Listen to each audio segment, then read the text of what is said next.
Good afternoon, live from the Circus Sports, the Mid-Kentucky Downs studio. I'm Ross Johnston. Yesterday, the Titans made a couple of moves as they re-signed running back Julius Chestnut to a one-year deal worth $1.1 million.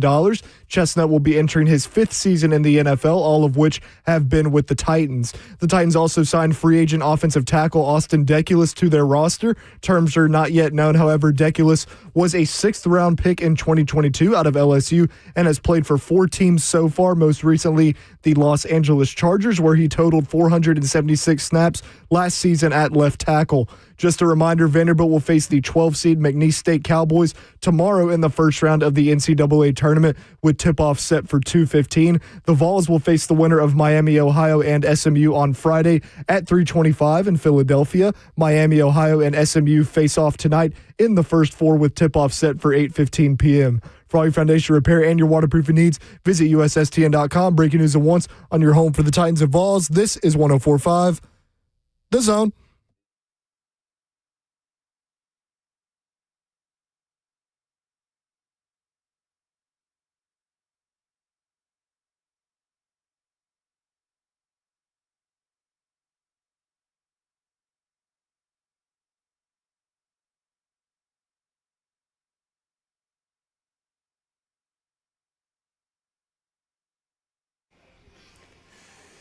Cover 2, Blaine Bishop and Zach Lyons here on 104.5 The Zone, powered by All Four Seasons Garage Doors. 615-737-1045 is the number. Hey, it's March, and it's time for some Miller Mayhem, and that's why we're down here at Il Melrose, just off Columbia Avenue in Franklin, Tennessee. Join us in 3HL later as we broadcast live for the rest of the day here from Il Melrose. Enjoy Miller Mayhem bucket deals. 5 High Life ponies for $15, 5 Miller Light bottles for $20. That's 5 for the price of 4. $6 Shoot Your Shot. Green tea shot, Hoodoo espresso martini shot, and Nelson's Greenbrier Tennessee whiskey. Il Melrose is your local neighborhood spot to catch all the basketball madness. Grab your crew and enjoy a huge beer menu, ice-cold bucket deals, legendary burgers, wings, and waffle fries that keep the energy high from tip-off to the final buzzer. Don't miss a moment. Come watch with us at one of our 8 Il Melrose locations. For details, visit ilmelrose.com. And I got here a little early. So you had a burger, man? So I had my therapy session, came on down, and got me the stout burger. Oh, yeah. I like the one with the mushrooms on there. Yeah, but this one is pretty good, so listen to this. 2 smashed patties, beer cheese, bacon, fat, caramelized onions. So the onions the caramelized are cooked onions, in the bacon fat. Oh, yeah, that's the best. Ooh, that's good. Pretzel bun. They also give you a little bit of extra beer cheese to dip your waffle fries. And I have to say, I'm a waffle fry snob. Oh, okay. And today's waffle fries that I had from Il Melrose down here in Franklin, whoever the fry chef is back there. No wonder you wouldn't speak to me. You would just eating your fries. You was eating your fries. Whoever the fry chef is today it's the a same king fry tomorrow. chef. I don't know. But I'm just saying today is the king fry chef. Best waffle fries I've had at any Il Melrose, and I've been in Il Melrose for years. Oh, yeah. Best Il Melrose waffle fries going on right now. Also had me 2 Von Elrod's neighborhood pilsners up there. So had me a little beer as well. We gotta watch out for you. Gotta watch out. I'm a little loose. And we also have gift cards. Got some gift cards. Come over here and see Joseph Bonanno. He's going to handle the whole gift card situation since it was not communicated to us we'd even have gift cards. So what's going on here? So we have 10 $50 No. $50. You were wrong there. There's only 8. Oh, yeah, one for each of us. Yeah. So there's only 8, not 10. So there's 10. So there's 10 $50 gift cards. So what we're going to do is give away 2 per hour from now until the end of 3HL. Okay. So we got raffle tickets. So you're going to come in, draw a raffle ticket, and then each hour we'll draw 2. Okay. CJ Ekibob's going to handle the raffle, and then we'll call out the numbers, and whoever gets the numbers gets a $50 gift card to Il Melrose. I checked them. They all have $50. One of them might have $39 because I might have bought something. There, he kind of snuck one in on us there. No, they all have 50. Okay. Good one. So come down to Il Melrose here in Franklin. Join the raffle.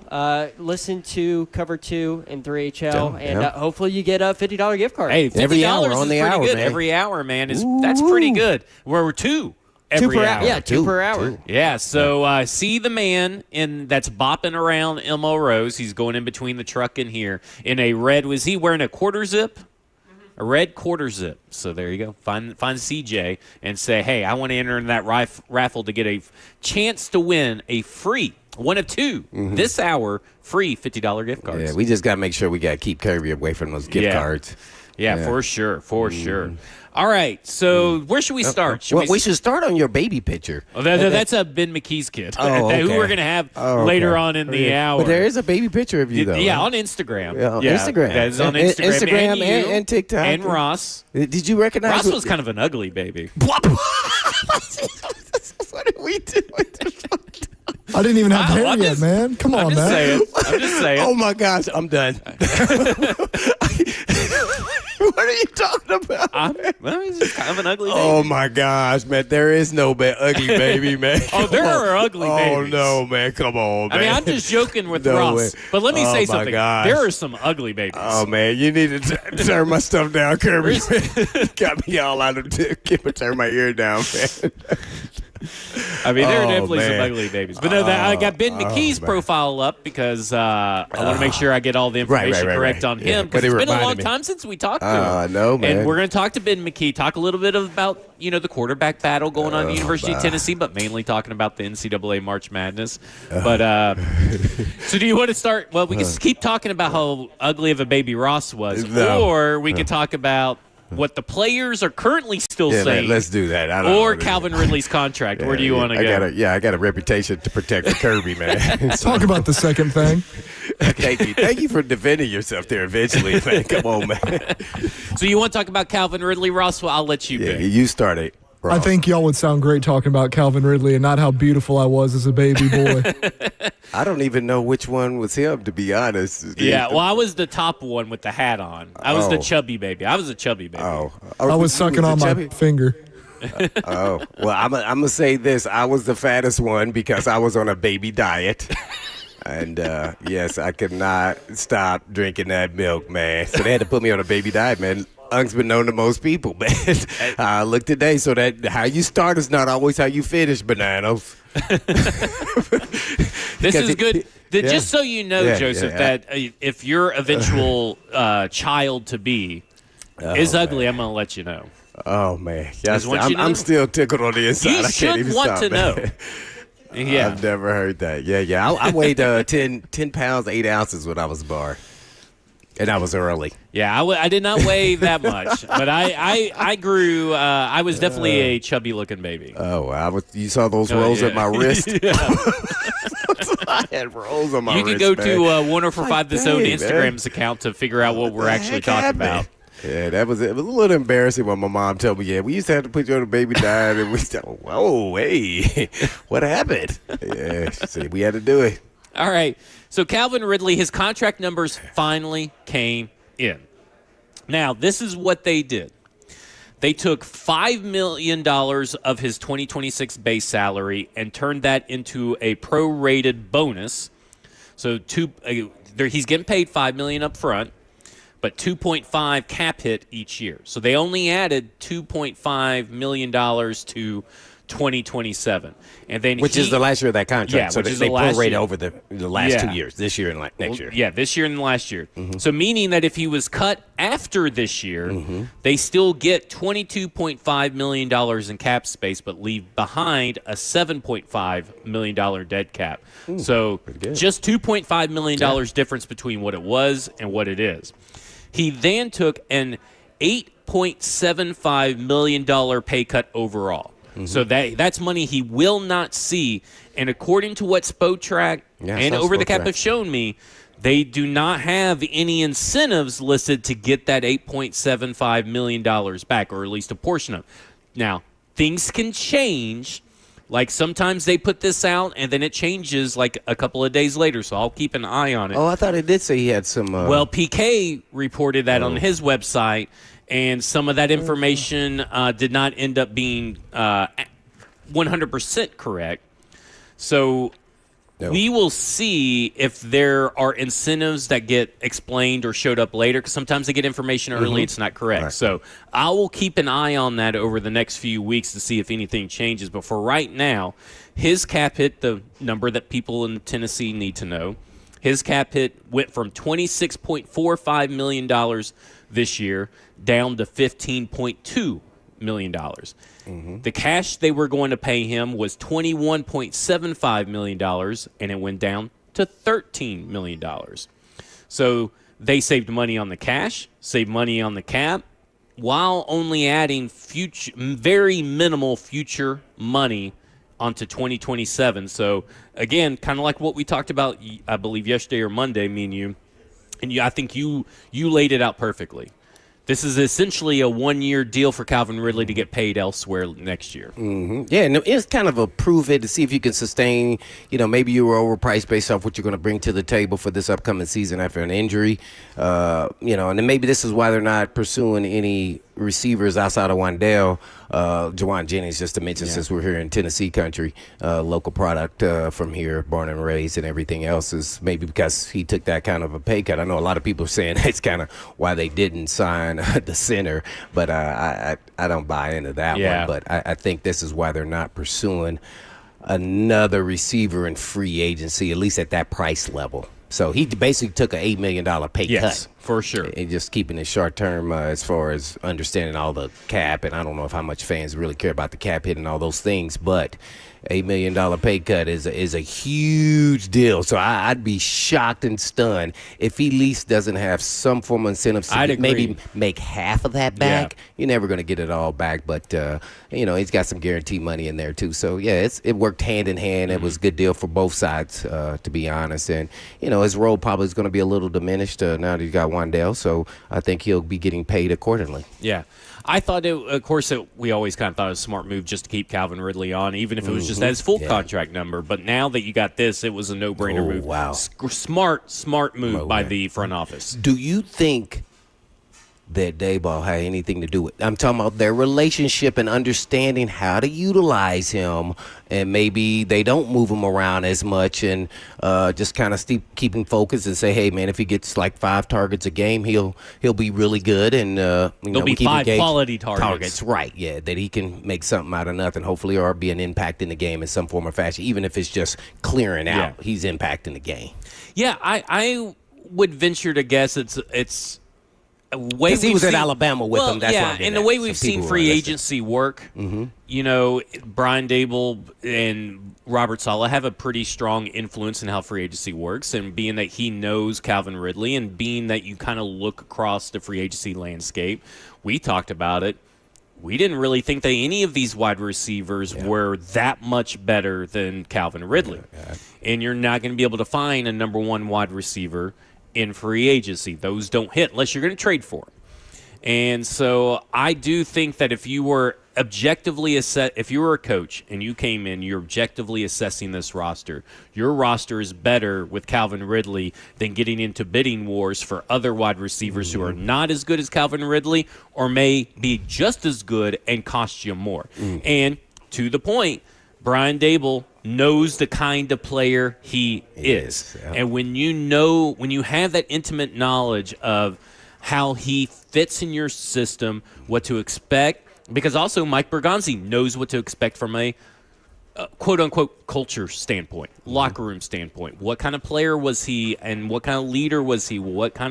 How does he fit with this new look Titans? And Daboll knows the college version, but Calvin Ridley's gone through a lot. So, I don't know how much they kept in touch, but Daboll knows from the schematic standpoint for sure. A player is always who they are. Now, we're talking about off the field and we're talking about, gambling and stuff like that. That's not telling you he's a bad guy. So his character, there was never a flaw. See, that's the one thing players hate the most. Now you're trying to put them all in the same box. So the guy who assaulted somebody is in the same box as the guy who gambled. Yeah. Right. That's not. He's a good locker room guy. First of all, let's start with where he was at with Nick Saban. So you think he was a bad locker room guy there? I don't think so. I don't know. But right. I would highly doubt not. Especially to be playing. Right. See, so now let's carry it on. Now, did he make a mistake and do some gambling? It was told not to do it and kept going. Right. Yeah, he did. That doesn't mean he was a bad guy. No, I'm just saying that, So the character part is from the beginning, this guy has never done anything as Yeah. far as bad off the field. No, so I don't think that ever was. I'm just talking about in the sense of who And he we is talking as a leader and a fit and all this Right. kind of stuff. Because not every player fits in every locker room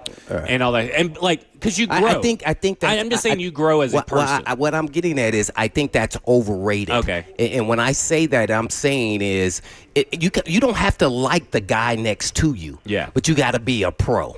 See Yeah. that everybody just assumes everybody's gonna like. That's not everybody doesn't like everybody in our office. Yeah. Like but you got to be a pro. Yeah. At the end of the day, so that's how a locker room is put together. And guess what? If he's productive, who gives a crap? If he's That's true. you know what, Yeah. a butthole. But so that's what I'm getting at. So this guy never even leaned into any of those things when we're talking about culture. So being a leader, I don't know how much he was a leader, but I think he was the focal point going into the season last year. I think people kind of looked up to him in the receiver room. I mean, they all preached about how much they learned from him. Right. So I mean, Maybe he's leader, wrong term. Maybe teacher, mentor.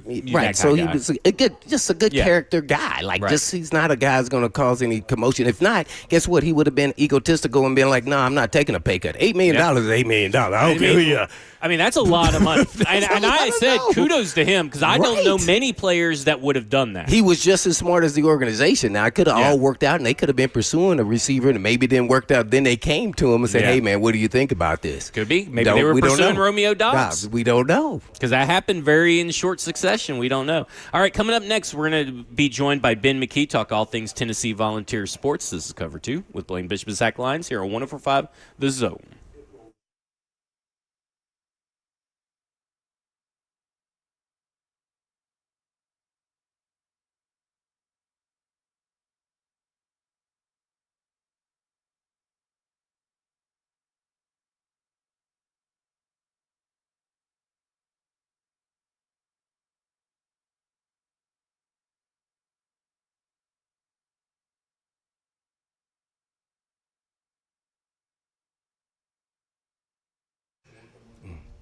It was once said, "Do all the good you can by all means you can, in all ways you can, in all places you can, at all times you can, to all the people you can, as long as you ever can." That's what founder Aaron Stokes did over a quarter century. Hey folks, it's Blaine Bishop for Eurofix. And Eurofix repairs European vehicles at below dealer pricing. But what sets Eurofix apart isn't just its price, it's the deep commitment to quality that keeps you off the tow truck. And Eurofix has clean, welcoming shops where you can actually sit down and maybe even work on your laptop, do all the things you want to do, even like, just like if you're at home. Plus, you get a free 15-minute no-wrench inspection to share with you what's going on at all times at Eurofix. And as well as Eurofix always has the 3-year, 36,000-mile nationwide warranty on all repair work performed. And rental cars are available with appointment. 5 locations: Nashville, Franklin, Murfreesboro, Belmead, and Mount Juliet, and more to come. And all you have to do is just give them a call at 844-EUROFIX. That's right, 844-EUROFIX, or you can visit them online at myEurofix.com. That's myEurofix.com.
Cover 2, Blaine Bishop and Zach Lyons here on 104.5 The Zone, Changes. powered by All Four Seasons Garage Doors, 615-737-1045. We're out here at Elmo Rose in Franklin, Tennessee, where you can join us in 3HL live as we broadcast from Elmo Rose in Franklin on today.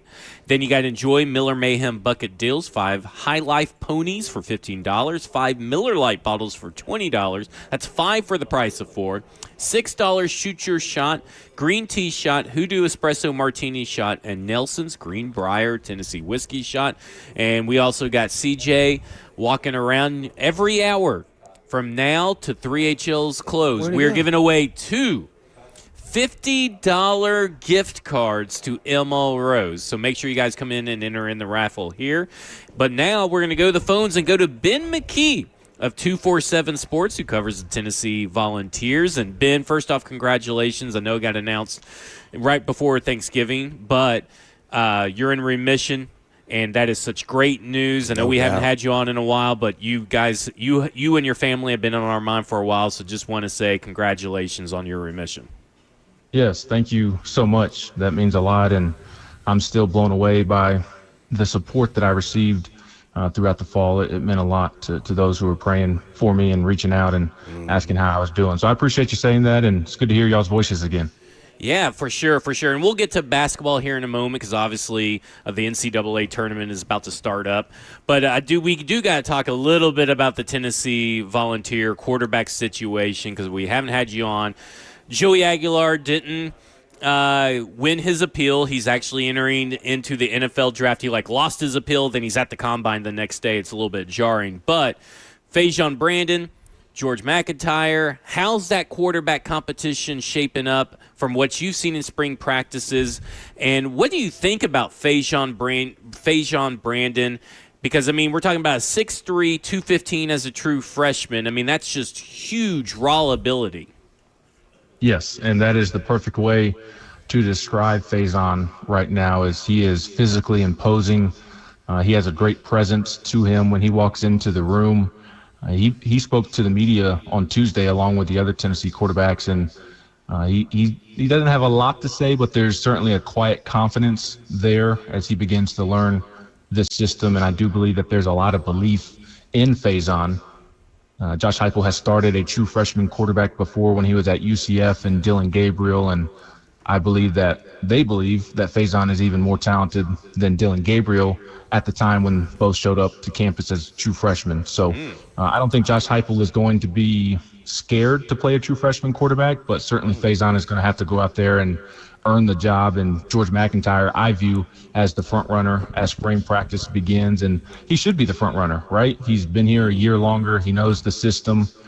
There's obviously a lot of questions about where he's at physically. Is he going to gain enough weight, so on and so forth. He said on Tuesday that he's already gained 20 pounds since he got to Tennessee, and he's at 202 as of Tuesday morning, and they would like for him to be at 210 by the time fall camp rolls around. So George has a ton of ability, has a great arm. He's athletic, can use his legs. There's no really questioning his physical ability as a quarterback. It's more so, is George going to be able to withstand the punishment of the SEC? And so it's important for him to continue to add muscle and add weight to his body. But he's the front runner, mostly because he is been here a year longer. But George is certainly talented and has a great chance, great opportunity to go win this starting job. I hadn't heard this, and I guess I really haven't thought about it, but, Josh Heupel has never had the same starting quarterback on the opener in back-to-back years. Is this a chance where this is maybe setting up where that could happen for the University of Tennessee, whether it's George McIntyre or Brandon, that maybe whoever wins the job this year is getting the job next year as well? It better be. If not, then I think something went wrong. To me, if Faison or George are not the starting quarterback next season in 2027, then to me that says that neither really tapped into their potential in their first year as a starting quarterback, or maybe there was a coaching change. So to me, if there's not one of these guys starting back-to-back years, to me that means something went wrong, because these guys have too much potential, each of them individually, to not be successful college quarterbacks, and it's up to Josh Heupel, Joey Halzle, and the rest of the coaching staff to coach that out of them. And then, of course, it's up to the individuals as well. I think we too often blame the coaches, and rightfully so. They deserve the majority of the blame, but I think sometimes we forget to hold the players accountable as well, especially in today's new age of money and the resources they have growing up to develop and work hard and things like that. But Faison and George, I do think whoever wins the starting job this year is set up to be the starting quarterback for Tennessee multiple years, as long as they prove it throughout the course of the season. We're talking all things Tennessee Volunteer Sports with Ben McKee of GoVols247.com. Well, Ben, naturally, thanks for coming on. But outside of the quarterback position, staying on football before we get to basketball, that is, what other positions are there going to be battles, or are there multiple holes where you feel like some guy's going to have to prove it and step up on the other side, or maybe even the same side of the ball? Yeah, everywhere. Everywhere you look on the roster, there's competition. Just because there's so much turnover. Josh Heupel said on Monday that there's 46 newcomers. Wow. And something along the lines of 22 transfers and 24 high school signees. I believe those are the numbers. And then they added a couple of depth pieces late here in the last couple of weeks. So there's just so much new and a lot of turnover from last year's roster. Certainly on the defensive side of the ball, which needed to happen given their inability to get stops last year. But there's also some decent turnover on the offensive side of the ball. Obviously at the quarterback position, you do have Deshaun Bishop back, but who's going to step up and be that third starting receiver next to Mike Matthews and Braylon Staley? You feel good about that position because of Matthews and Staley coming back, but who can step up and grab that third starting spot? Tight end, you've got Ethan Davis coming back, but Miles Kitselman had been the starter, so that's technically a new starter at that position, even if Ethan Davis has been in the program for a while. And you've got a new tackle that you're breaking in. David Sanders is swinging over to the left. Who's going to start at right tackle? Are the returning players going to be able to secure their spots on the interior of the line? And then basically anywhere you look on the defensive side of the ball, it's going to be a new starter. I guess Arion Carter would be the one returning starter. You're going to have two new corners. Edris Farouk is back, but he's going to be in a position battle to earn his starting spot back at safety with TJ Metcalf coming in from Michigan and others. And then there's been a pretty good amount of turnover along the defensive line, especially at edge rusher. It's basically a brand new room. And then on the interior, you do have some returners, but a lot of competition there as well. So just because of the turnover of the roster, basically anywhere you look, there's a job up for grabs. I know it's still early, but I just want you to tell you, they cannot be a starter. I'm going to ask you this question. They don't have to be a starter. But who wows you? Give me one player on offense, one player on defense. Did you say just athletically, man, if he gets it, he's going to be really good at some point in time? And he can't be a starter. No, I said he just doesn't have to be a starter, but he can be. On offense, the first name that came to mind was Ethan Davis, the tight end that I mentioned. I was running through the roster there, but he NFL all day. Yes, he has an NFL body. He is this new age tight end that is a great playmaker, but it's more not between the tackles, but how can he hold up physically as a blocker in the run game? That's kind of where he's needed to develop and toughen up. So he's a guy that if it clicks for Ethan Davis, he has all SEC potential written all over him and high NFL draft pick. I don't know about first round, but he wouldn't stay on the board for very long. So Ethan Davis comes to mind offensively. Defensively, it's Chaz Coleman, the edge rusher that they got from Penn State. He just oozes athleticism and didn't completely tap into his potential last year at Penn State, and they're really, really high on what they were able to get out of the portal from him. He might prove to be their most valuable get out of the portal. And like I mentioned, that's a whole new room with a couple of guys transferring out or Joshua Joseph's moving to the next level. So that position room is wide open, and he's as talented raw talent-wise as anybody on the talent, and if it clicks for him, he'll be one of the best, not just edge rushers in the SEC, but just one of the football players, period, in the SEC this season. We're on with Ben McKee with Go Vols 247. I guess going to the basketball side of it, not knowing who they'll play, I think SMU or Miami of Ohio, right? I'm all for the Miami of Ohio, being a MAC guy myself. But what do they need to do to against any opponent? Because it's a guard league. Once you get into the tournament, does Amen have to score? And wonder if he doesn't score, who has to pick up the slack? Yeah, that's the question that everybody's asking. I think that's the question that the coaches are asking internally as well. It feels like this team, and I feel like I'm being Captain Obvious because Nate Ament and Jacoby Gillespie are their two best players. Mm-hmm. But this team is going to go as far as Gillespie and Nate take them. There's just not a ton of depth. There are a lot of bodies, I guess you could say, in the rotation, but in terms of reliable bodies that could take over a game and pick up the slack for Nate if he is slacking off, or Jacoby, there's not a lot of confidence that there's somebody else that can take over unless it's a game like Miami, Ohio that lacks size, and then a JP Estrella, Felix Akpara, Jalen Carey, they can take over inside if Gillespie or Nate are having an off night. But when you have SMU and they've got a 7'2", 250 center, and you've got a Virginia team potentially in the second round that's really good at rebounding the basketball as well, it's going to come down to how successful is Nate, how successful is Jacoby, and that's probably going to correlate with Tennessee's team success, which, again, stating the obvious there because they are their two best players, but there's no doubt that they need others to step up and be more consistent. And what you mentioned in your question, this time of year, success in the NCAA tournament, you have to have good guard play. And Jacoby Gillespie has been playing fairly well of late outside of senior day, but he hasn't gotten much help. So I would say Bishop Boswell is the one that really needs to step up and provide some support there because there aren't really any other options. And he had a great impact on this team in the non-conference, the first half of SEC play, and has struggled these last couple of weeks. If he can get back to being the guy he was the first half of the season, first half of SEC play, then that I do think raises the ceiling of this Tennessee basketball team and gives them a little more wiggle room. Speaking of success, how far do you think they can go in the tournament, Tennessee, of course, that would be considered a success? I would think just very basic success, second weekend. Everybody's definition of success is different, which is kind of why I chuckled.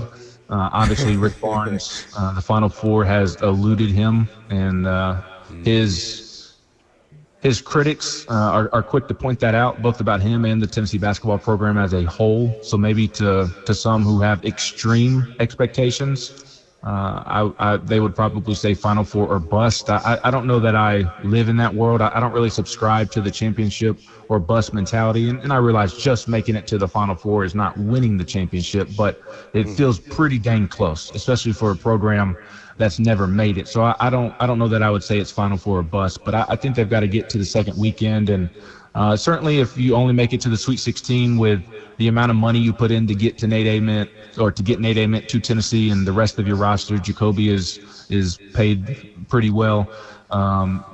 Some people I think would say the Sweet 16 is not enough, and I think that would be a fair criticism. So that's why I say that would maybe be just kind of a minimum success if we wanted to really nitpick it.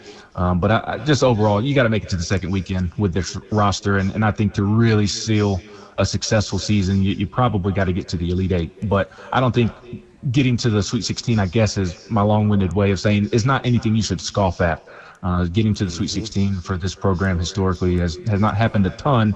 It has under Rick Barnes, and making it to 4 straight would be pretty impressive. So nothing to scoff at, but to really feel like it was a bona fide successful season, you probably got to make it to the Elite Eight.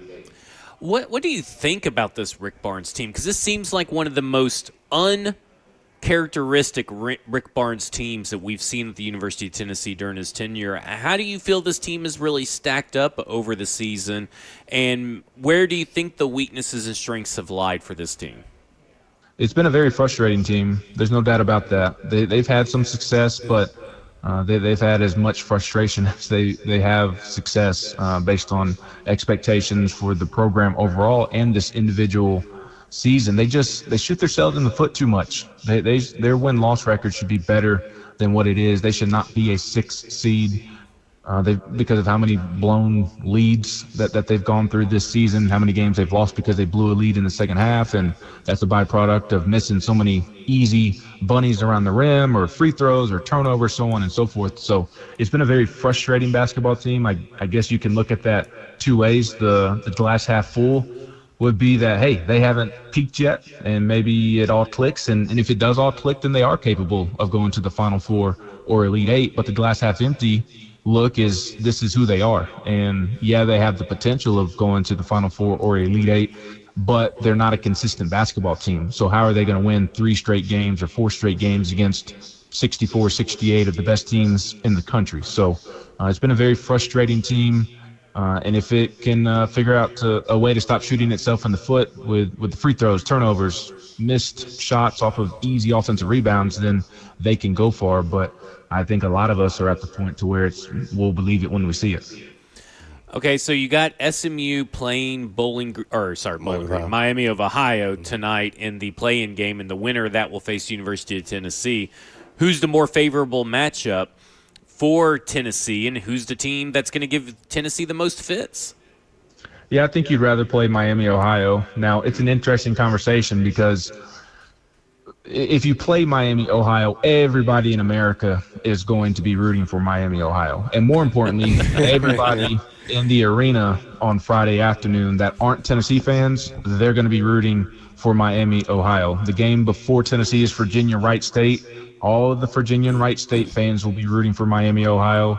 And then all the local Philadelphia natives that are in attendance, they'll be rooting for Miami, Ohio. So I don't know how big of a role that will play in the game if that were the matchup, but it's something to consider. But ultimately, I still think you'd rather play Miami, Ohio because they lack size. They have one player over 6'8", and he's 6'9". So Tennessee should, at least on paper, beat up on Miami, Ohio's front court. I mean, J.P. Estrella, Felix Okpara, Jalen Carey, Dwayne Brown, they should have a field day against that lack of size. Now, Miami, Ohio can shoot it from 3, so their perimeter defense will have to step up, and that has been something that's been an issue for Tennessee of late. But Miami, Ohio, look, I'm not trying to take anything away from their undefeated regular season. It's still really impressive no matter who you play, no matter what conference you're in. But they played one of the weakest schedules in the entire country, and with a more difficult schedule, they would not have gone undefeated. So in terms of the narrative that they are this awesome team because they went undefeated in the regular season, I think is being a little bit blown out of proportion. So I know that may scare Tennessee fans that they did go undefeated, but I still think on at least paper, they should Tennessee should be able to handle them. Whereas SMU, they just have the better players. Boopie Miller, their point guard, has an awesome name. Might have the best name in the tournament. We'll have to do some research on that. But their point guard can really, really fill it up. And they have more size inside. They don't play a ton of guys, only like 6 or 7 guys, but their center, 7'2", 270. So Tennessee may not be able to have the advantage in the front court that it typically has. But then, again, Boopie Miller, their point guard, who can really score, is the best player on either of those two teams and would cause more headaches. And I do think SMU is the better team, simply put. So if I'm Tennessee, I'd rather play Miami, Ohio on Friday. All right. That was Ben McKee of GoVols247.com. He covers the Tennessee Volunteers for 247 Sports. And Ben, been great talking to you. We'll talk more Tennessee sports as the summer goes on. We greatly appreciate your time today. Appreciate y'all. Y'all have a great rest of your week. All right. Coming up next, let's talk a little bit about what the new players had to say for the Tennessee Titans. There was a press conference. You may not have watched it, but maybe I took some notes during what I was able to watch. We'll talk about that when we come back. This is Cover 2 with Blaine Bishop and Zach Lyons, broadcasting live from ML Rose of Franklin, Tennessee, and this is 104.5 The Zone.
Cover 2 with Blaine Bishop and Zach Lyons here on 104.5 The Zone, powered by All Four Seasons Garage Door. It's March and time for some Miller Mayhem. Join us for the rest of the day in 3HLs. We broadcast live from ML Rose in Franklin, Tennessee, all the way up to 6 p.m.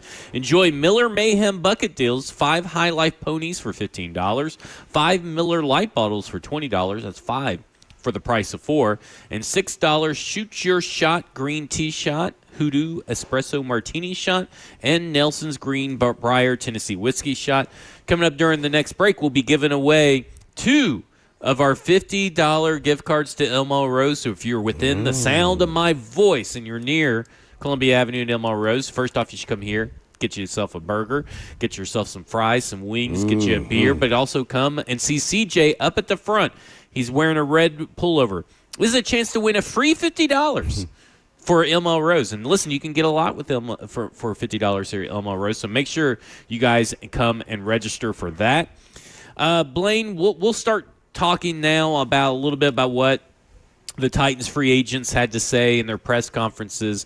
Now, for those that may be wondering, well, I didn't even know there was a press conference. Just so you guys know, this was a Zoom only for media members, credentialed media members.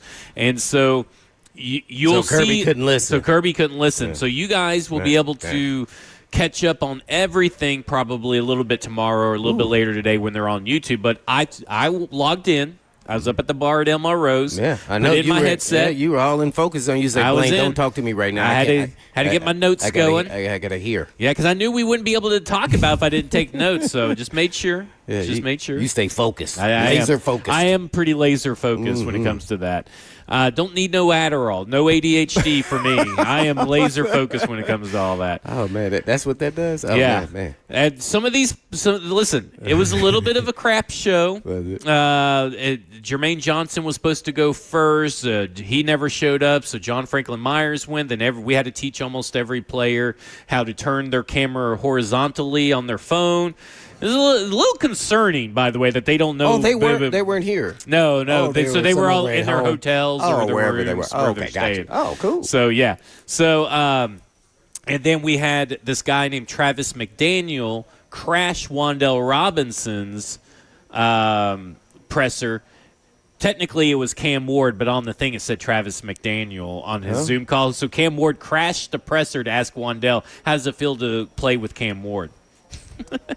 Well, he doesn't know yet. Yeah. He said, as long as you feed me 10 balls a game, it's going to be great. So John Franklin Myers was up first, and I was able to listen to John Franklin Myers, Wan'Dale Robinson, and a little bit of Cordell Flott. And I thought John Franklin Myers probably gave us the most information to glean from. And he kind of carries over this whole fast and violent preaching by Robert Saleh that we heard there in his press conferences and what we've heard since. And this is what he said. Saleh is one of the best coaches I've had. He understands football and from the player perspective. When you get a group of guys together, it takes a special guy to do that, especially with the age difference. And he goes, my role, my superpower is that I can play every position, and he's going to utilize me to do that. He went on to say that he didn't really get to flex that superpower during his time at the Denver Broncos, and he's looking forward to getting back to showing that he is so diverse, versatile, and effective in multiple spots across the defensive line. Now, who were their pass rushers there in Denver? And is that why coaches made a decision to say that's why we don't get and to I'm use the sure that's unless what it we're was. in a crunch. Right. Yeah. So like that Jonathan Cooper and Nick Bonito, not household names, but effective pass rushers. So he was coming in to fill a specific role on that particular defensive line in that particular roster, right? Like, so, I mean, not everything is going to go the way that you want, but, I mean, he still had, 7 or 7.5 sacks last year. Still super effective, got him paid, but now he's going to be able to get back to flexing a little bit more of his full repertoire of skill sets. Which means he's going to be playing D-tackle and defensive end. I'm interested to see, well, isn't Jeff going to be doing that too? Jeff's going to be doing that too. This is going to be a very, I think, diverse-looking front. So, I mean, I think that there's going to be times where you see when let's say they do a 3-4, right? In 3 defensive linemen. Now they're traditionally 4-3, but they'll throw some 3-4 in there. I think there'll be times where Big Jeff's in the middle. I think there will be times that John Franklin Myers is in the middle and Jeff's on the outside. Like, I think they're going to do this thing, and we kind of touched on this a few times, where they're going to be very multiple in the way that they use their personnel. We've heard front multiplicity, coverage consistency since Mike Vrabel, and so they're going to show you multiple fronts, but I think the way that they use their personnel is going to keep an offense guessing. So you think they're going to use the 3-4? I think there'll be times they use the 3-4, but even in a 4-3, I think there's going to be times where you'll see John Franklin Myers inside next to Big Jeff, and then you'll see Jermaine Johnson and Femi on the outside. I think there'll be times where you'll see Jordan Elliott at the interior two tackle spot, 2T spot. And you'll see John Franklin Myers next to him, but Big Jeff on the outside. And I think there'll be times that you'll see Big Jeff on the inside and John Franklin Myers on the outside. I think it's going to be a very multiple-looking front within the 4-3 and 3-4 in terms of personnel usage. Yeah. Well, there's nothing that I've seen in none of Salah's where they use 3-4. That's why I asked that question. I don't know if I missed some of it or not. But I definitely agree with the 4-3 premise of using guys inside and outside, especially when it's for sure passing situations. Which is what they did with Big Jeff this past season. So now we have another player. You can't kind of key on one guy and say, hey, we're going to just make sure we take care of this guy. So that's going to be fun to watch. And, there's some other guys who are predominantly just outside. So it's going to be interesting to see how they implement that kind of thought process of moving Big Jeff or whoever else, Myers, Franklin, outside. That's going to be fun. But they're going to, seems like to me, they're going to do a lot of rotation. Yes. And a lot of guys being fresh, whatever position you play, D-tackle or defensive end. We'll talk more about what the players had to say when we come back. We'll also draw for 2 gift cards as well. This is Cover 2 with Blaine Bishop and Zach Lyons here on 104.5 The Zone.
Good afternoon, live from the Circus Sports at the Mid-Kentucky Downs studio. I'm Ross Johnston. Yesterday, the Titans made a couple of moves as they re-signed running back Julius Chestnut to a one-year deal worth $1.1 million.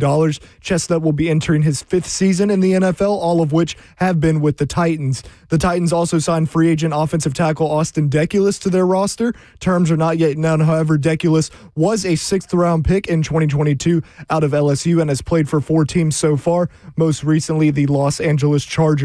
The NCAA tournament is underway. Vanderbilt will face the 12-seed McNeese State Cowboys tomorrow in the first round with tip-off set for 2:15. The Vols will face the winner of Miami, Ohio and SMU on Friday at 3:25 in Philadelphia. Miami, Ohio and SMU face off tonight in the first 4 with tip-off set for 8:15 p.m. For all your foundation repair and your waterproofing needs, visit USSTN.com. Breaking news at once on your home for the Titans and Vols. This is 104.5 The Zone.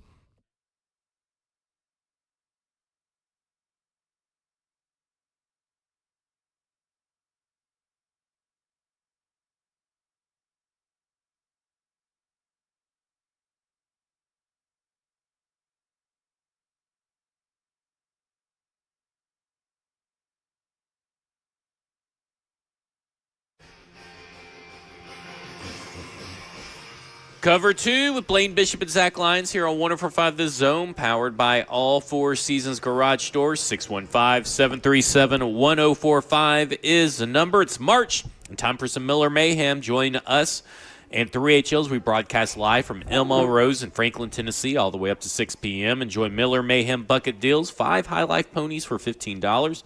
5 Miller Light bottles for $20. That's 5 for the price of 4.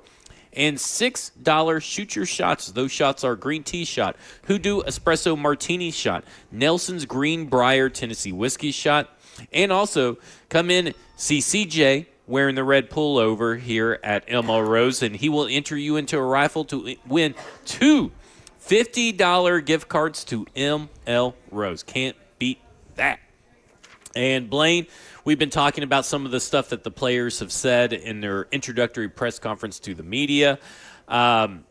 We were kind of talking about John Franklin Myers and about his role, about how he plays every position, but he also talks about Robert Saleh never puts players in a box.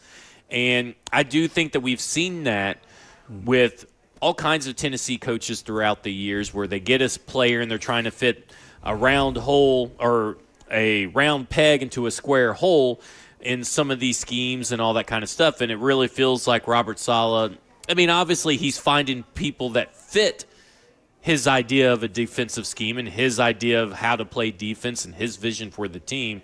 But I love the idea that he also is never going to try to ask you to play outside of yourself. Yeah, well, that's what that's what they say. I haven't seen that. I haven't watched Saleh and his defenses accordingly, but it seems like that's what he does, especially hearing from the D lineman that we signed, Myers Franklin there.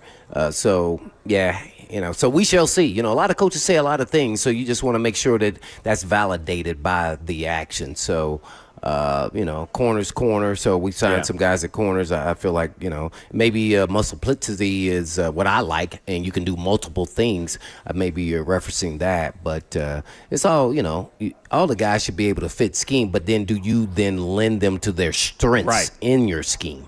Because you're going to eventually have to do multiple things at some point in time. There's injuries that happen and all that kind of stuff. Sometimes you're forced to, by to be honest, and you've realized that, oh, man, he can do some things, better than we thought he could. So, hopefully we get to see that. But that is a true statement, what you said, though. Some coaches are like that. I don't know necessarily if it was Titans coaches, but there are some coaches kinds of like coaches that. Across the league that do it. Yeah.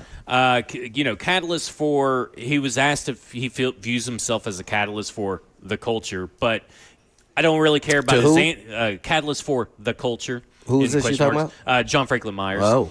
But in answering that question, I thought that he had something that I thought was very interesting, where he goes, even when you see Robert Saleh as a head coach talking about the offense, he's always preaching fast and violence. The speed you play with, even on offense, and the violence you play with. In terms of, he used it again, on offense, like as a wide receiver, you catch the ball, and he wants you to turn. He's always preaching turn right upfield and run through somebody. And that's been a big theme of Robert Saleh since joining the Tennessee Titans is fast and violent. Like, he wants you to be able to play fast, and we'll talk about more about what that means because I think Cordell Flott alluded to that a little bit further on into the thing. But I just love that he is preaching that all across the board, and that's something that stuck out with John Franklin Myers from his time at the New York Jets.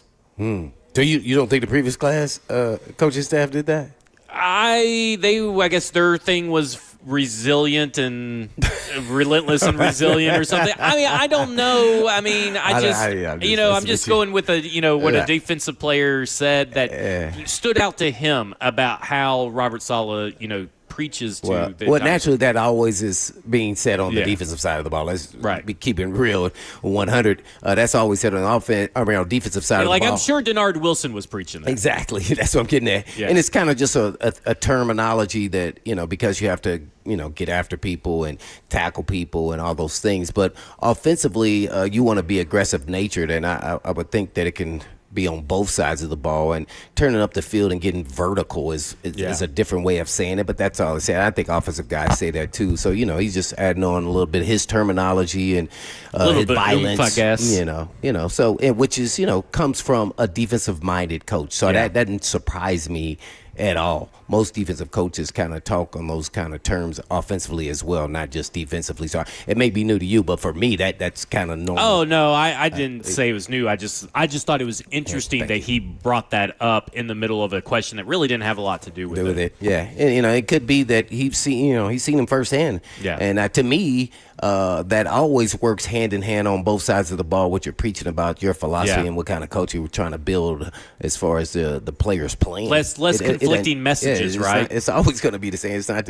It wouldn't change. That smells I know. So good. What'd you get? Was those wings? I got some wings. Ooh, yeah, buddy. I can smell them. They just got down right here. Kirby, stay over there. Yeah. No, Kirby's dry rub. Yeah, I like the dry rub. Yeah.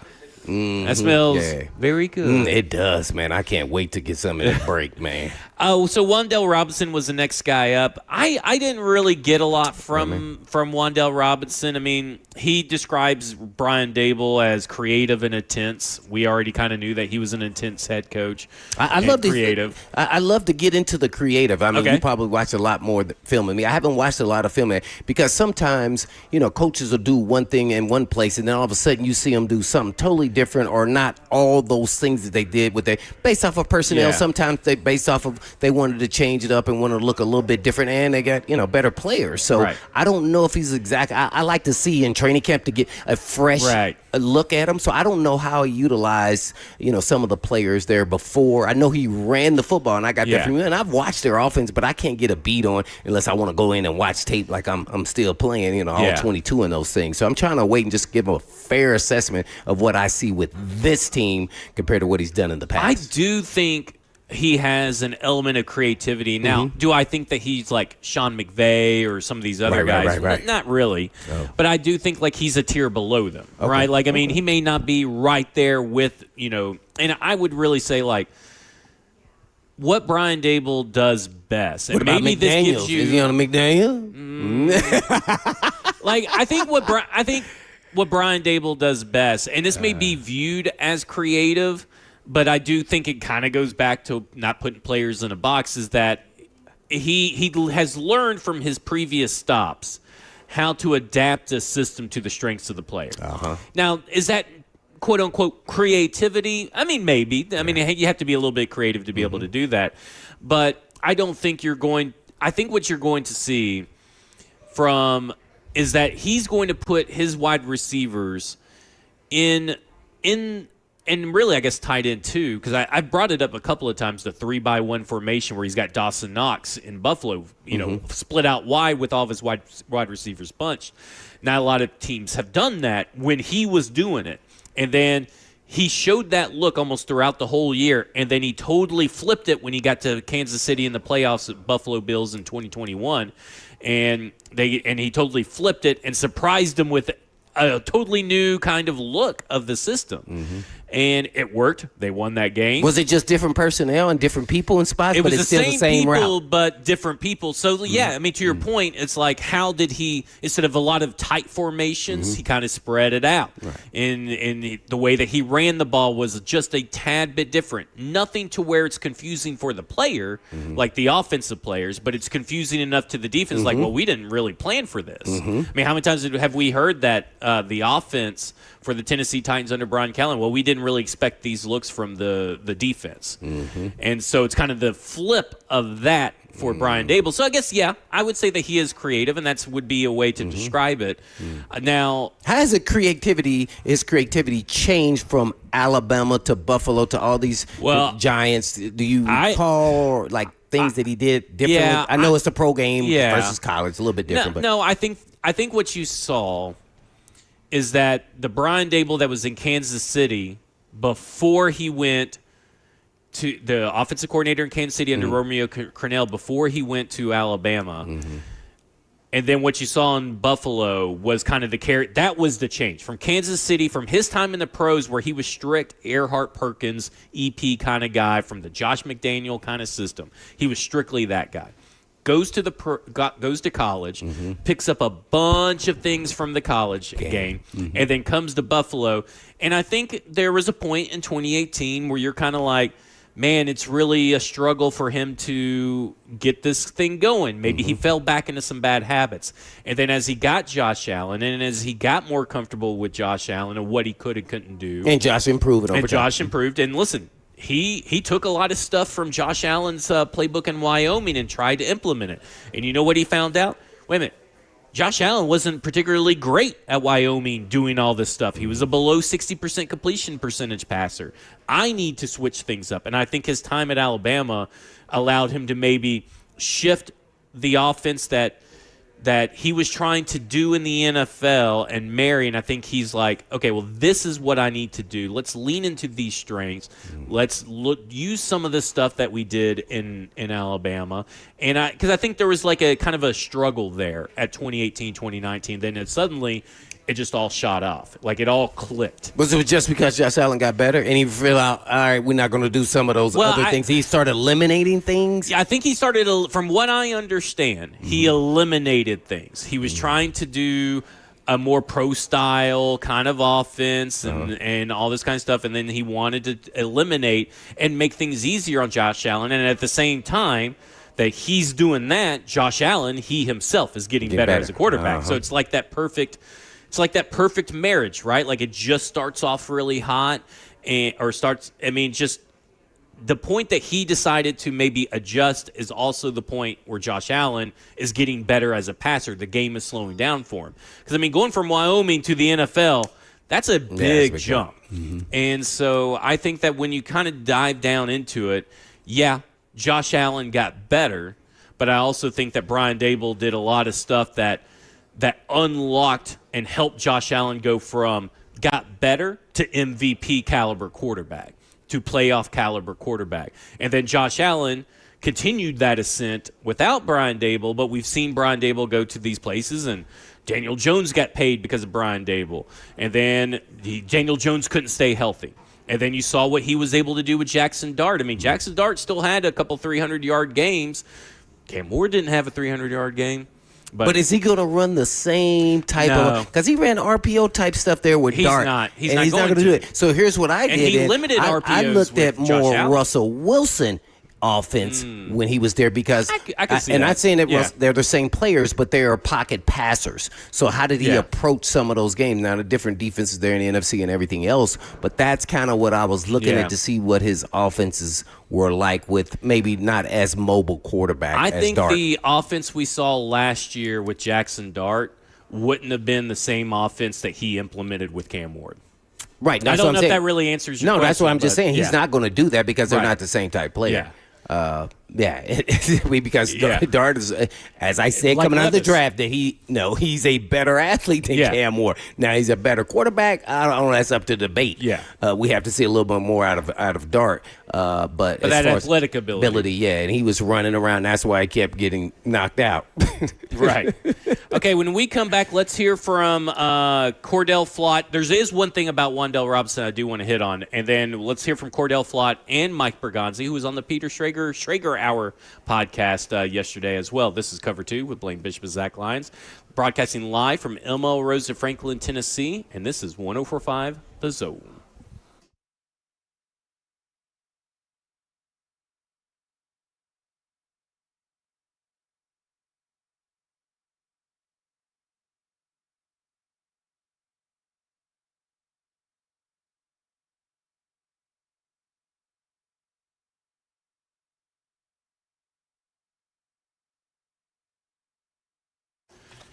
Hey, it's Zach Lyons, and I'm back after getting my vision corrected by Dr. Horn at Vision for Life. And let me tell you, it's been incredible. From the very first consultation, I knew I was in the right place. Dr. Horn personally sat down with me just like he does with every patient and answered every single question I had. I never felt rushed. He made me feel completely at ease and confident that I had made the right decision. The follow-up appointment was smooth, on time, and the entire team treated me like family. You could tell they genuinely care. And surgery day, it was honestly easier than I imagined. The procedure took less than 5 minutes, no pain, no drama, and now I'm seeing better than 2020. I can't believe how clear everything is. It's one of those things where you don't realize what you've been missing until you see it for yourself. If you're tired of glasses and contacts like I was, don't wait. Call Vision for Life at 615-436-2020 or visit visionforlife.com and schedule your consultation with Dr. Horn today. Trust me, it's worth it.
Cover 2, Blaine Bishop and Zach Lyons here on 104.5 The Zone, powered by All Four Seasons Garage Door, live from ML Rose, where we're here in Franklin, Tennessee, where you can join us and 3HLs. They broadcast live from ML Rose in Franklin, Tennessee.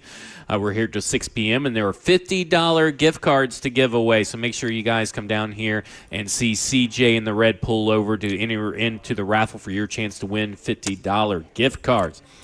Five High Life ponies for $15, 5 Miller Lite bottles for $20. That's 5 for the price of 4. And $6 Shoot Your Shot. Green tea shot, Hoodoo Espresso Martini shot, Nelson's Green Brier Tennessee whiskey shot.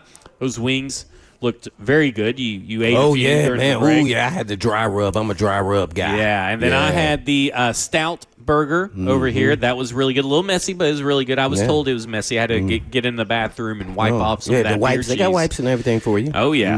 Okay, so I said that we were going to talk a little bit more about Wandale and Cordell Flott, but I'm going to throw a curveball. Uh-oh. Because the title of the show, we're going to get to actually the title of the show. We may get bananas on here for us. Because what if Love and Styles aren't there at 4? And it's a question that you posed to Stoney yesterday, but it's a question that you posed to me off air, and I thought it was a great discussion.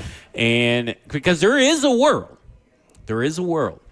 where Fernando Mendoza, Sonny Styles to the Jets, Jeremiah Love to the Cardinals, or someone trades up for Jeremiah Love. And then they are sitting there with the best player available at wide receiver, the best player available at pass rusher. And what do the Tennessee Titans do? I mean, what are your thoughts on what the Tennessee Titans do? I know you already told me your answer. Yeah. I did. I may have changed my answer, but I'm going to let you go first. His name was Reese? Yeah, I was going to go Arvell Reese. Yeah. But I don't know. I'm kind of, now that's, I was kind of just now fleshing it out just a little bit. And I kind of thought, Carnell Tate could be interesting. See, that's what I was So that's why I didn't really want to say, because I figured that's who you were I love to us say. to balance it out. You know, I'm not all in on Carnell Tate or even, Sonny Styles. You don't know how the draft to go, but just to have good conversation on air, not to be the same. Right. I think Carnell Tate is a really good player, and you just never know how good those guys are from Ohio State as far as are they really number ones. I would have never imagined that JSN would be this good. Yeah, I would never have thought an 1,800-yard receiver. I thought he was a wide receiver 1, but I never thought he was going to be that good. Yeah, I wish the Titans, when they played him, I would have thought he was that good, because I did. I said they better double him every day. You're going to get 200 yards against him. Yeah. What are we doing here? So, I think I probably would. Now, sometimes people say, that's a little high, and it probably is, but I think he has some upside and still some growth there that I think he can potentially be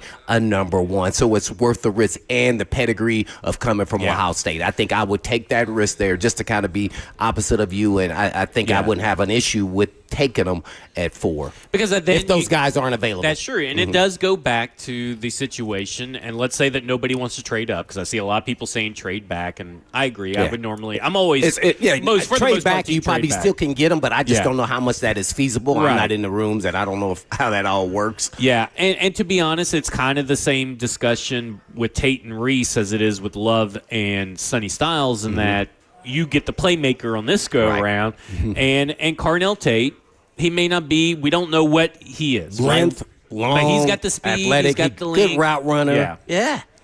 So I go Arvell Reese just because the way that this team is going to be aggressive, fast, and violent. Like there's very few people on this team that provide you the size that Arvell Reese does, the athleticism that he does, and the violence. Like when he attacks, He's a little bit like a rabid Wolverine. You get to see more, and he has a huge upside here. I think potentially he could be really, really good. Huge upside. Yes. Now, it's up to the coaching staff and obviously he himself as a player to put him in the best position to reach that upside. But it's kind of like when you get down to it at number 4, I mean, okay, maybe you find out, maybe he's not a hand-to-the-dirt guy. Well, they still need a linebacker in this thing, so he can play that. But maybe you say, well, heck, he is kind of like Javon Curse, because we've heard a couple of people mention that. Maybe he is like Javon Curse, and he is a guy that's going to threaten the rookie sack record. Did he run a 4.4? He was like a 4.4. Was he? Did he get 4.3 sub 4.4? No way. Did he? Arvell Reese. Look that up. No, I don't think so. But I'm just saying. Oh, wow. I mean, but you talk about that size and build. I mean, him and Sonny Styles were right there in the 40s. So like, Because Styles ran a 4.4. yeah. What was it? 4.46. Oh, so that's he still both 4.4. fast. Oh, yeah. That was faster than me. Yeah. So for me, I At the just look at it and I combine. go, I think I would go defense in that position because I do think Arvell Reese is like that middle ground between the blue chip players and everybody else. Like he's that player in that middle ground. I tell you, I just don't think they're going to draft Ruben Bain. And I know a lot of people love Ruben Bain. I love Ruben Bain's tape. But I heard Mike Bergonzi on the Schrager podcast bring up again length and size. Now, he's talking about cornerbacks, but, I mean, they have thresholds, right? We know that this team has thresholds, and every team does.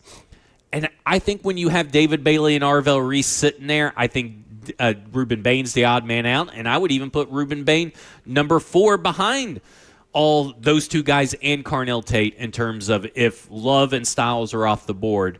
I think that your top 3 is going to be, I think Carnell, like it's those 3 guys, Bailey, Reese, and Tate, and then I think Ruben Bain's kind of a little bit down there. And then Bain turns into Shrugs. And maybe he does, like just our luck. yeah. Right? I mean, maybe he does, but I think when you look at Arvell Reese, he's not just a linebacker. Right. And most teams, from what I've heard, people that are in the know more than I am about what teams think, almost every team in the NFL thinks he's an edge rusher.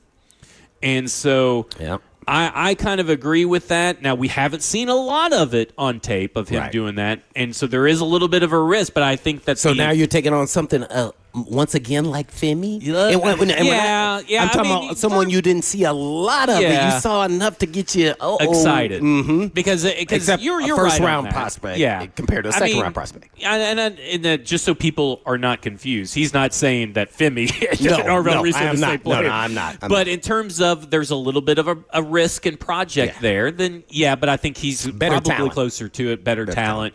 It comes from Matt Patricia, and I think NFL that gives guy. you a little bit of a leg up, a former defensive coordinator. Of the great New England insight Patriots. having conversations with him just about what he looks like in the pro since he's been a pro coach. Exactly. And that's why I'm really high on all those kinds of Ohio State defenders. Well, Kirby's a big Ohio State guy.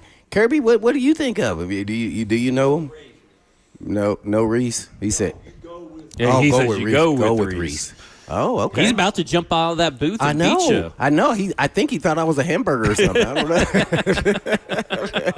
Because I see him looking at the menu over there. Yeah, he's hungry. But yeah, I think it is an interesting discussion because it may not be the greatest high probability of happening, but there is a probability of this happening. I've seen Sonny Styles mock to the New York Jets, and I've seen Jeremiah Love mock to the Cardinals. Maybe not the same mock, but I've seen it happen, and so there is a chance that perfect storm could happen for the Tennessee Titans. What we're getting at, though, whoever is available at 4, you can stick and stay and still get a really impactful player. I mean, at 4, this guy's got to come in and just, kind of rock the socks off and be a proven starter in the league, and borderline, you go, this guy in his second year is probably going to be a Pro Bowler. Well, and I did a little exercise last night. Maybe first year. I took Daniel Jeremiah, because Daniel Jeremiah, Todd McShay, Mel Kiper, and Matt Miller? and Dane Brugler. Dane Brugler, okay. All had recently the Tennessee Titans taken Jeremiah Love.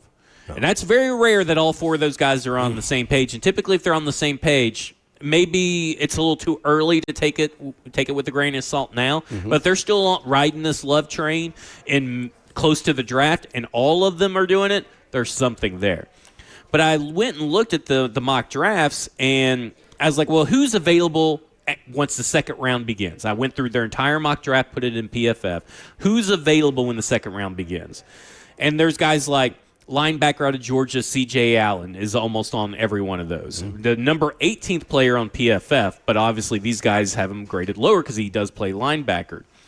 There's guys like Denzel Boston, Caleb Banks, Peter Woods, Emmanuel Pregnan, Lee Hunter, Zion Young, Cassius Howell, Omar Cooper. A couple of people have Akeem Mesidor. Like, there are these players just if you go Jeremiah Love, there are players in the second round that these guys are all day one starters for teams and contributors and stuff like that. Especially with our team. Especially with the Tennessee Titans. So going technically, Jeremiah Love is not going to prevent you from still being able to go best player available in the second round, and that may be where you get your second or your first defensive end in this draft. I don't know, but I'm just saying there's a lot of ways to go. Even if it's Arvell Reese, you can still get maybe a Mike Washington in the second or a Jadarian Price in the second if you are still concerned with that. Or do you trade back and get two great players in the first round? Yeah, maybe you trade back. Oh, Kirby says no. Pick. I mean, I think that maybe in this draft you could pick, but at the end of the day, I wouldn't really. Only reason why I say that is because I'm saying if Love is gone, someone you were all in on, which you are, yeah, and I am, I'd be heartbroken for sure. And so then you go, we can't get our guy. trading. So you try to trade back and get you, I would because I mean, depending on where it goes, like I'm not just going to trade back all the way to 32. Right. You know what I'm saying? You want to still be in the teens. But if you're a guy that if you get into, 13 at the Rams or 11 with the Dolphins and you pick up their extra first. What's the other Jets? The Jets is second and 16. So 16. Okay. So you wouldn't get a second first-round pick on that one. But if you get one of these teams with the second first-round pick after yours, I'd be very hard-pressed to turn that down. If Jeremiah Love or players that I deem blue-chip players, if I'm the general manager, are off the board in this scenario. Right. So then now you get two quality, probably starters in the first round. Right. Okay. It's hard to turn if down. You don't get the blue chipper. And listen, David Bailey may turn into a perennial double-digit sack guy. Maybe the same could be said for Reuben Bain or Arvell Reese, but you can also get two guys pretty similar at different positions that help your team just as much as they would help your team. Because you still need a center, you need a right guard, you need probably one more wide receiver, maybe need a corner in this draft at some point. You just need playmakers and good players. You need some depth guys too if you're going to grow into the position too as well. One thing I think we're maybe missing, are we underrating Alec Ironmanner and how good he is? Like, are we looking past like he's not quite good enough? Or does he deserve more time to see if he can be a guy? We got to remember now, he was a rookie. What was he, fourth round? Fourth round. And you go, man, this guy, where is his ceiling? Like, I don't know that. I think maybe we, the media, have penciled in a little too much Chimere Dike as the third wide receiver. We obviously know Wan'Dale and Calvin Ridley, right? I'm just talking as in general because I see and hear people mention, well, your three wide receivers, you got Calvin Ridley, Chimere Dike, and Wan'Dale Robinson. And the more I hear it, the more I'm like, that doesn't really sound right. Because Alec Ironmanner was the better wide receiver last year. I don't think there's any way to dispute that. Now, does that mean that Chimere Dike can't surpass Alec Ironmanner, this or that? No. But if you're looking at last year, Alec Ironmanner was the better wide receiver, and we're talking about he's coming in 4 touchdowns, 500 yards receiving. Most wide receivers, even picked in the 4th round or 5th round, but most wide receivers drafted improve their second year. Right. And so we're talking about a guy that probably is. But do they typically do that high of a number, though? No, they won't get 1,000. But, I mean, for the most part, a lot of guys do get over 500 their first year. But he also had 89 targets, so he was targeted a lot. I would imagine Alec Ironmanner could be a 7 he could turn into your Corey Davis. Let's just put that into perspective. A guy that maybe threatens 1,000 yards, but's likely 700 or 800 yards per year. And you're getting out of the 4th round, you hit it out of the ballpark. I'm about to blow your mind. If he's a 700-yard receiver, if he was on the free agent market right now, he would be making $20 million. He would be Romeo Dobbs. See? And remember, we got into that discussion where I said, I just think of Romeo, right now, Alec Ironmanner showed more his rookie year than Romeo Dobbs. Now, he had more opportunity. Right, true. But when it comes down to it, I do think this fan base and our media market in general is overshadowing Alec Ironmanner. And I think that we're not recognizing that in a terrible season where the offense was in flux. You had no run game you wanted to depend on. The offensive line was a little bad. And sure, he had his drop issues. He had a little bit of issues being on the same page with Cam Ward. But those are also growing pains. These are two rookies. This is a first-round rookie quarterback with no protection. And this is Alec Manor, who's a fourth-round guy who's still finding his feet in the NFL as well. Why not? Why is Alec? I get So that if the Jimmy second DK round made the Pro Bowl, but he didn't make the Pro Bowl as a wide receiver. No, he did not. So in the second round, if you took a receiver, let's just say they stick at 4 and take Love, and then you take a receiver in the second round, I'm always looking like he has to be better than Alec Manor. And I think there are those guys, but I think that, again, when I'm looking Is at Cooper the board, better than him? I think so. But when I'm looking at the board, I'm also thinking, but is Cooper better than Emmanuel Pregnant?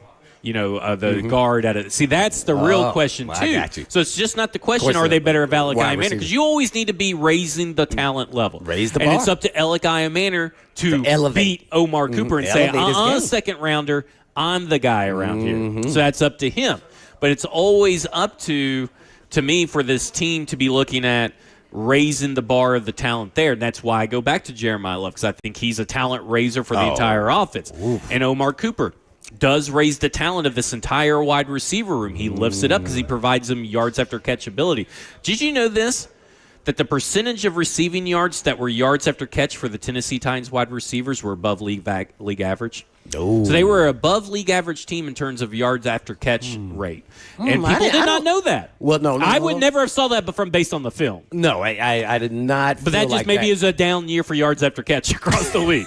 So you still, Right. I don't feel like that was a thing. Yeah. I don't know about that one. Yeah. That one was a little odd. I was a little surprised. So that one, man. But I do think that Alec Manor needs a little bit more recognition from this entire Tennessee Titans community, because I do think that he showed a lot for a fourth-round round wide receiver, and was the best wide receiver last year. So they got a after Calvin steal Ridley went in the down. fourth. It's trending that way. Berganze. Let's hear from Berganze when we come back. This is Cover 2 with Blaine Bishop and Zach Lyons here on 104.5 The Zone.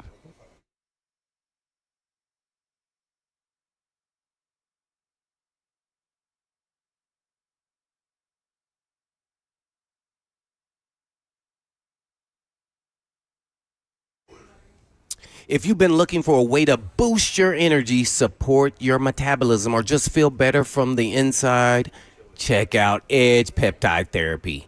They have been specializing in peptide treatment since 2018, based right here in Cool Springs. And peptides are the building blocks of proteins. They already occur naturally in your body. And as we get older, we need to replace them. Boy, do I know that. And right peptides can help support hormone balance, immune function, and healing, even healthy aging. But not all peptides are created equal. Those cheap research peptides you see online, and many are labeled not for human use, aren't made in sterile facilities and don't go through any testing. And you don't want to take a gamble with really just your life in general. And Edge Peptide Therapy uses only compound peptides from FDA audited U.S. pharmacies, produced under strict standards and third-party testing for purity and strength. And everything is prepared for your safety and your health. Plus, the medical team helps monitor your progress and adjust your dosing along the way. So for peptide therapy, you can trust Edge Peptide Therapy today and experience the difference that medical supervised peptides can care and do for you. So go to edgepeptide.com to schedule your appointment today. That's edgepeptide.com.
With Blaine Bishop and Zach Lyons here on 104.5 The Zone, powered by All Four Seasons Garage Door. It's March and time for some Miller Mayhem as we're out here at ML Rose in Franklin, Tennessee. Enjoy Miller Mayhem bucket deals, 5 High Life ponies for $15, 5 Miller Lite bottles for $20, and $6 Shoot Your Shot. We're also giving away gift cards, and we got 3 gift cards, 3 $50 gift cards to give away. And we're going to read those out now. If you have tickets 88, 89, and 90, go see CJ up front. He'll give you your tickets today. So make sure you guys go get those gift cards up there. I love how the mayor's looking around for that winner. He's going to beat him up, get that $50 gift card. Okay. All right.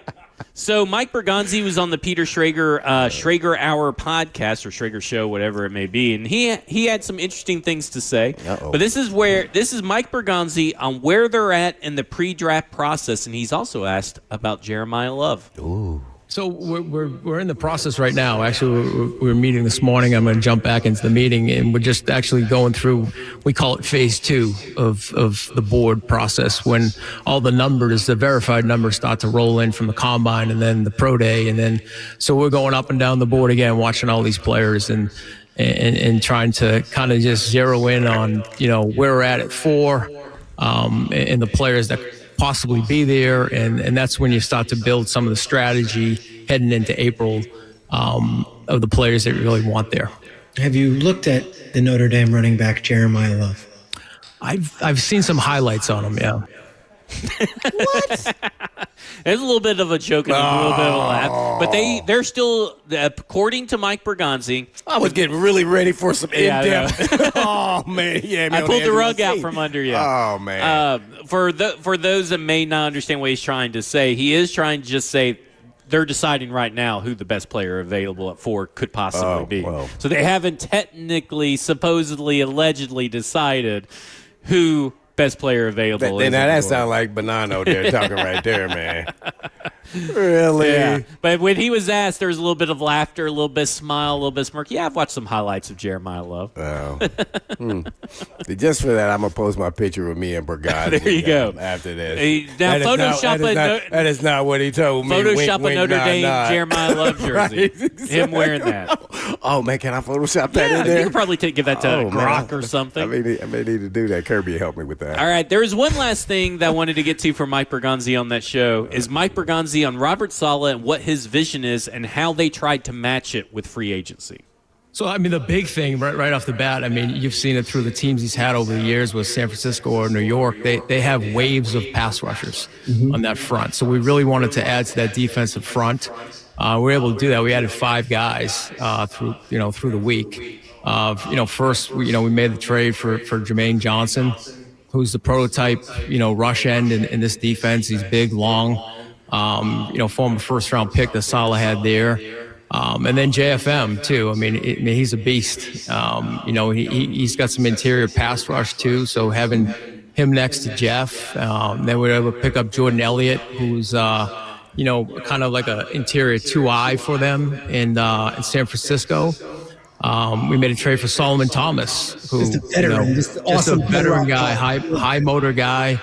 That's tremendous character, and bringing these guys. And Jacob Martin too is a guy who had a great year in Washington last year. He's bounced around the league. I've always loved Jacob. We actually had his brother Josh in Kansas City at one point. He came out of Columbia, and we had him as an undrafted free agent and being a really good special teams player. That's great. And then offense, you got Dabo and his guys. Yeah. So, we got Bellinger, a tight end there that Dave's had. I mean, physical, tough kid. Belly. That's going to pair up with Gunnar Helm here, and they're going to be great together. And then Wandell. I mean, Wandell is fast, explosive slot receiver. Is going to be great for Cam. And then we're able to pick up, I think one of the underrated ones was Mitchell Trubisky, just having him in the room there, with Cam too is going to be invaluable. So, I mean, he runs through a lot of the free agent signings and all that kind of stuff. And I just thought it was interesting how he laid out kind of the plan for this defensive pass rush and this defensive line group, laid out a couple of the, I guess you would say, positions for some of these guys, but just said, we want to have pass rush in waves. And I think that is so key. We've talked about that on our show a couple of times about this particular defense and how they would like to have 8 guys on the defensive line. They better be coming in waves. They better be coming in waves. Them sack numbers are But heat. they have a plan, and we don't have time to play the other clip, but he talks about the value of these coaches knowing these players and getting them. Something we've talked about. You specifically have talked about it a lot, but how in free agency, you sometimes don't know the player that you're getting. And these coaches do. And I think that when you look at the Patriots and all the money they spent last year, he brought in a lot of guys he knew, Mike Vrabel and Elliott Wolf, and that helped them get stuff off the ground quickly. And I think that's the same thing that's happening here. And I wouldn't be shocked if we're in the playoffs. We haven't even drafted yet. I know. Because Don't get me hype. I'm trying not to get hype. Because they're going to know the scheme and system, and they're going to speed up the other guys in their process of learning it. And especially if you're talking about young guys who are all out there trying to prove something that they belong in the league. So, yeah, man, they're staying and sticking with their plan. Yep. Now we must see what the plan is. I know free agency isn't over, but when the draft starts, what is their plan? Yeah. You know, one thing I didn't hear, though? What's that? Will Levis. No Will Levis. Well, Dale did bring up him and our Derby buddies. I mean, he wasn't a free agent signer, but he did bring up Mitch Trubisky, which means Will Levis is not part of the process. Yeah. So we're gonna get a like 6th, 7th round pick or something. Can we? I think you could get a 5th. I think we get a 5th. Yeah. Wouldn't you be kind of happy with the 5th? Oh, I'd be elated. I know that there's some teams that have gone with the 4th for like Sam Howell, but there's always other pick swaps and everything. I think just straight up you could possibly get a 5th from a team. What team? Give me 2 teams. Tampa Bay and New York for right now, if they don't go for Ty Simpson. Talking about Jets or Giants? Jets, okay. Yeah.